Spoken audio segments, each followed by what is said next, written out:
Est-ce que vous croyez que les dérives sportives sont à rapporter à une sorte d'oubli, je dirais les dérives sportives à travers les institutions sportives, précisons les choses.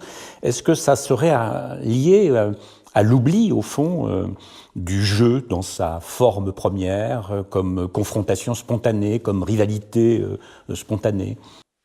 On peut penser que une institution comme l'Église catholique n'a pu exister, et c'est un catholique pratiquant qui vous dit ça, bon, n'a pu exister et n'a pu perdurer dans le temps que parce que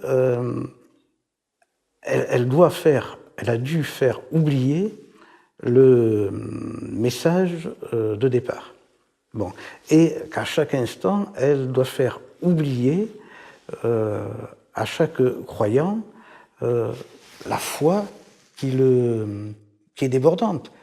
Au fond, l'institution est là pour canaliser, et cette canalisation suppose un oubli organisé. Je suis persuadé que dans le sport, cette structure-là se répète. Au fond, pourquoi, lorsque nous sommes enfants ou adolescents, pourquoi aimons-nous le sport? Bon, d'abord, enfin, il y a plusieurs explications. D'abord parce que le sport donne un sentiment d'immensité, parce qu'il est anti-égologique, tant qu'il n'est pas institutionnalisé. C'est-à-dire, finalement, ça n'est pas le culte du moi, hein, comme le fera le sport commercial avec voilà, le culte de la personnalité du sportif. Bon, ce n'est pas le culte du moi, c'est quelque chose qui existe dans l'instant, et puis une sorte de... Oui, on peut parler de mystique, une sorte de communion avec les éléments, oui, de sentiment d'immensité. C'est une idée que je reprends chez un philosophe qui s'appelle Le Lanou. Bon, c'est pour ce sentiment d'immensité que nous pratiquons du sport dans la jeunesse. Bon, c'est aussi pour le jeu. Le jeu qui est la liberté. Et les institutions sportives détruisent cela. Parce que le jeu, finalement, c'est dangereux pour le sport organisé. Même, je me souviens d'un joueur, des joueurs de rugby comme Joe Mazzo, des choses comme des gens comme ça. Les institutions les regardaient, ils ont des fantaisies pendant les matchs de rugby, c'est très dangereux, il faut que ce soit... voilà. Et le sentiment d'immensité, c'est très dangereux aussi. On préfère organiser le culte du moi, puis le culte de la vedette. Hein.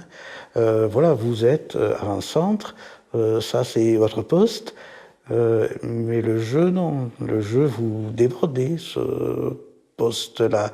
Alors, tout à fait au début, vous posiez une question sur ma pratique personnelle. Je peux apporter une précision. Je vous parlais de sauvageon, une précision de sauvageon.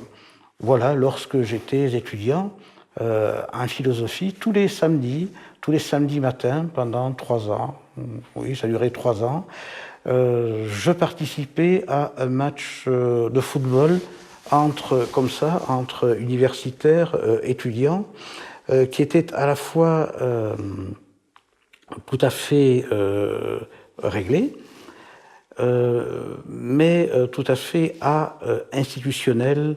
Nous n'avions même pas d'arbitre. Nous n'avions pas d'arbitre. C'était sur un terrain de la cité Daniel Fauché à Toulouse, où aujourd'hui, je crois, il y a le Casino Barrière. Et nous nous retrouvions là. Voilà, 11 contre 11, mais les postes n'étaient pas fixes.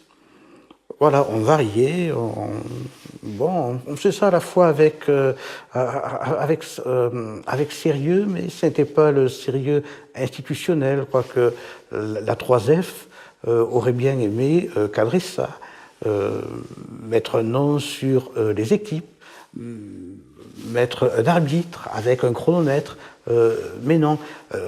Bon, quand il y avait des fautes, des brutalités, il y avait des fautes, des brutalités, il y avait les sanctions que donnent les arbitres, mais finalement nous les donnions nous-mêmes. Ouais, c'est être un sauvageon, je crois, un sauvageon dans le sport. C'est le jeu, mais c'est l'antisport.